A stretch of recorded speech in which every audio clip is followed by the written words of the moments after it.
rules of our Constitution and the senators behave objectively, the senators are able to restrain themselves and not side either with the prosecution or the defense and be objective in their dealings and restrain themselves, and I think they should address their questions to the chair rather than to the witnesses, because the task of cross-examining witnesses is uniquely the task of the prosecution. Ngayon, pwedeng magandang layunin mo, pero, or you know, prosecution or defense.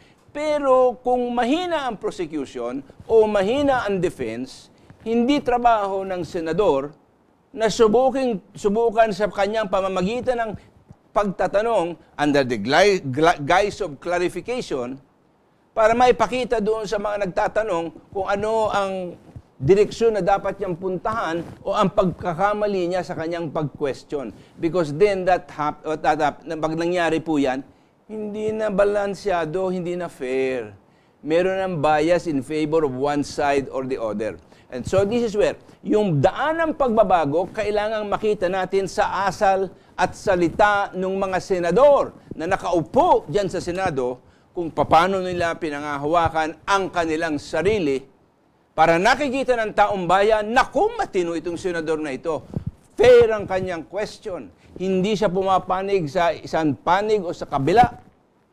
He is objective, mapapagkatiwalaan. Dito po natin makikita whether the senators are capable of rising above partisan interests and acting in terms of the good of the nation.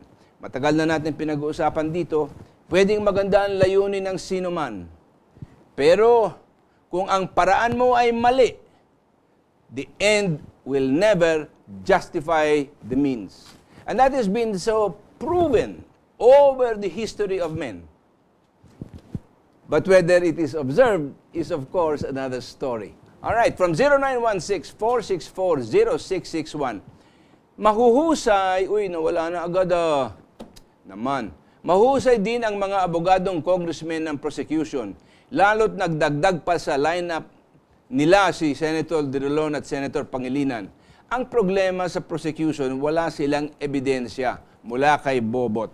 Okay, all right, so that's, I guess, some people are capable of observing that, some senators, in their view, sa kanilang tingin po, are being a little partisan or a little biased in favor of this or that side of the fence. Well, you know, all of us are entitled to our own opinions about that. And I think it's important na ang taong bayan minamasdan ang kilos at pagtatanong at asal ng mga nakaupong senador doon. Pero meron naman dyan siguro, wala tayong nadidinig, maski na tahimik naman, silence in certain parts of the Senate. But iba-iba kasi ang tao From Mr. Nards Romero of Angeles City. Kare, kick out CJ Corona. Pinoy and Rojas wants their fighting cock, Carpio, manok na panabong to replace CJ Corona. Pinoy, marching orders to Carpio to reverse the Supreme Court decision on Hacienda Luisita at all cost, while Rojas' instruction to Carpio is to uphold his protest declaring him winner over Rambotito. Carpio invited members of Congress to his condo unit in Makati to ensure their support for Corona's ouster. A leftist party list group was invited also to give assurance to play the guardian to Carpio in just 1 minute with 2 million battles tested. Street rallyists can regroup in which there will be a backlash among Filipinos if CJ Corona will be ousted. Well, alam po ninyo, in truth and in fact, it's hard to believe what you are saying kasi the decision of the Supreme Court na ibahagi ang lupa ng Luisita sa mga nagsasaka doon was a unanimous decision. Ano ibig sabihin nun?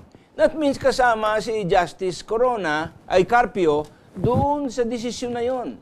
15 silang or 14 na mga justices voted unanimously. So if you're going to tell me that the instruction to Justice Carpio is to reverse himself Well, I think Justice Carpio is very careful in making his decisions. He's, to me, one of the most thoughtful justices on the court.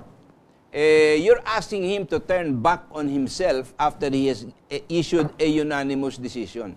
This is part of the problem of this whole case na tinatanggal nila ang Chief Justice, pinipilit na lang i-impeach, when there is in fact a standing motion for reconsideration from Hacienda Luisita before the Supreme Court. So it's so easy for people to conclude na ito ay pananakot at benggansa sa Korte Suprema na pag hindi sila tumino at binago yung desisyon na yon, baka lahat sila matatanggal. Bakit? Ay bakit nyo kinuha ang Luisita sa amin? Well, the only thing I can say to that, kung yun man ay mayroong katotohanan na hindi po natin masabi, ang makikita po natin dyan ay something very simple.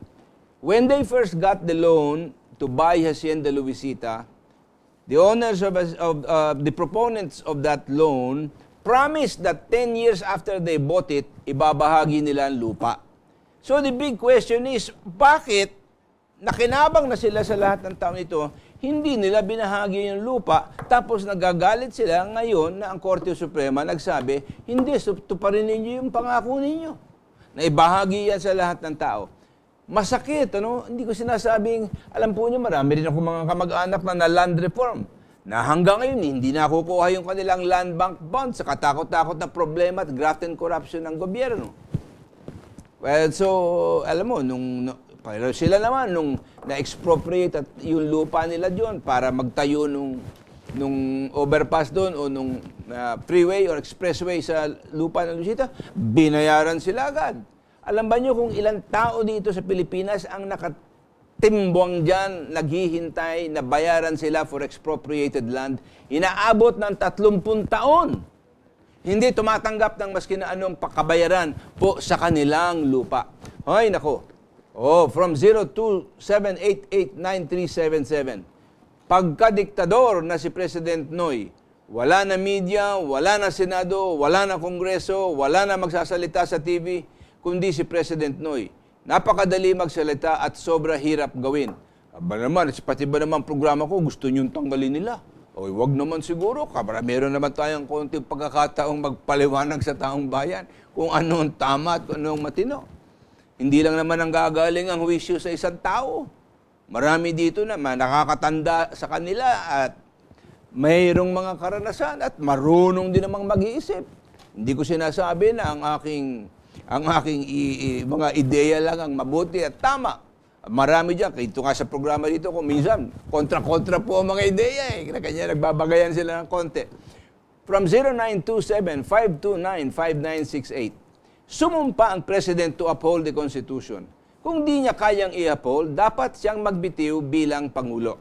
Well, alam po ninyo, hindi para sa akin ang magsabi na magbitaw siya. Pero ang totoo po niyan, yung kanyang sinumpaan doon sa Luneta nung siya'y sumumpa sa Biblia at sa harapan ng taong bayan na to uphold the Constitution and the laws of this land.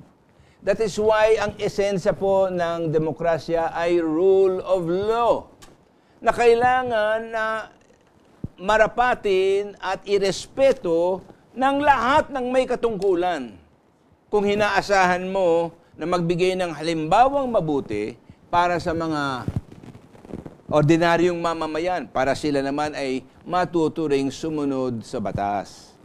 Alam po ninyo, maski na ganito, lahat ito nangyayari, masasabi ko sa inyo, public service at the bottom level is still a big problem. Napakadami dyan sa mga ahensya ng gobyerno na pahihirapan ka kung hindi ka maglalagay. Kasi pansit dito, kasi 20 ron, kasi ganito. Lagana pa po. Ay nako po, yun ang pinakamalaking halimbawa ng graft and corruption dito sa ating bayan. Sa akin po, yun ang pinakamahirap ayusin eh. Bakit? Napakadami ng taong kailangan mo sigurong medyo problemahin. Pinakamadaling ayusin ang graft and corruption po dito sa mga department level. Sapagkat doon, diba, you've heard me say this in the past, abay sabihin lang ni Pinoy na, oy, kayo, pag nahuli ko kayo na nagugulo dyan, talagang sisibaking ko kayo. Huwag kayong humingi ng tawad sa akin. Kesi kaibigan, kesi ka mag-anak, whatever. Mas madali yun. Ang mas mahirap din naman